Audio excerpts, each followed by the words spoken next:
रिया ने जैसे ही लाइब्रेरी के अंदर साहिल की चप्पल देखी, उसके पैरों तले जमीन खिसक जाती है और वो बैठकर जोर जोर से रोने लगती है। वो चिल्लाती है, भाई कहाँ हो आप, मुझे जवाब दो। तभी उसके कानों में वही आवाज गूंजती है। वो पीछे घूमती है और देखती है ब्लैक बोर्ड अपने आप लिख रहा होता है, अर्जुन मिस्ड रोल नंबर 13। देखते ही रिया की सांसें रुक जाती हैं और वो समझ जाती है कुछ तो बहुत डरावना है यहाँ। कांपती हुई आवाज में रिया बोलती है, तुम कौन हो और ब्लैक बोर्ड पे जो लिखा है उसका मतलब क्या है? अगर कोई यहाँ है तो मुझे दिखाई दो। तभी एक अजीब सी आवाज गूंजती है और एक परछाई दिखाई देती है। एक लड़का स्कूल यूनिफॉर्म में, उसकी आंखों में सिर्फ दर्द। वो कहता है, सब मुझे भूल गए। रिया पूछती है, तुम कौन हो और चाहते क्या हो? परछाई बोलती है, मैं हूँ अर्जुन, मिस्ड रोल नंबर 13। आज से 5 साल पहले की बात है। मैं बचपन से अनाथ था।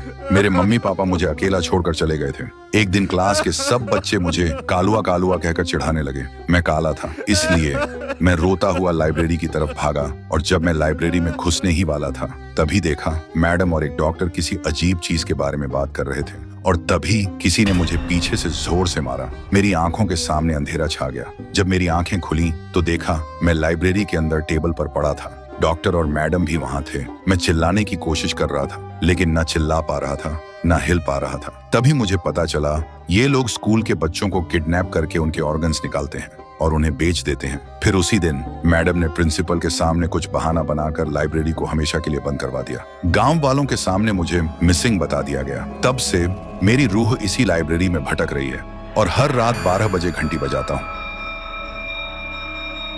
बस इस उम्मीद में कि कोई आए, मेरी कहानी सुने और मुझे इंसाफ दिलाए। रिया की आंखों में आंसू आ जाते हैं। वो बोलती है, मैं तुम्हारा दर्द समझ सकती हूँ, लेकिन मेरे भाई ने क्या किया था? उसे क्यों गायब कर दिया? वो कहाँ है? अर्जुन बोलता है, तुम्हारा भाई बिल्कुल ठीक है। उस दिन जब मैं उसके सामने आया वो डर के मारे बेहोश हो गया था। अब वो तुम्हें लाइब्रेरी के एक कोने में एक सीक्रेट डोर है, उसके पीछे मिल जाएगा और वहीं मैडम के राज की असली फाइल भी है।